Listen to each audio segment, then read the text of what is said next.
शैलपुत्री देवी स्तोत्रम् वन्दे वाञ्छितालभ्यचन्द्रार्धकृतशेखरं वृषारूढं शूलधरं शैलपुत्रीं यशस्विनीं या देवी सर्वभूतेषु मा शैलपुत्री रूपेण संस्थिता नमस्तस्यै नमस्तस्यै नमस्तस्यै नमो नमः।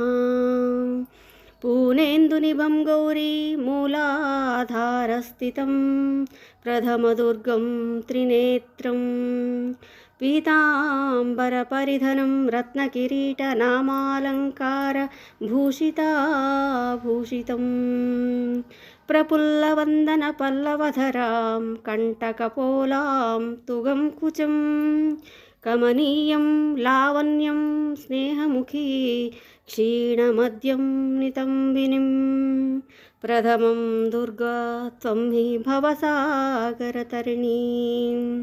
धनैश्वर्यदायिनीं शैलपुत्री प्रणमाम्यहम् त्रिलोचननी त्वं हि परमानन्दप्रदीयमन् सौभाग्यारोग्यदायिनी शैलपुत्री प्रणमाम्यहम् चराचरेश्वरी त्वं हि महामोहविनाशिनीं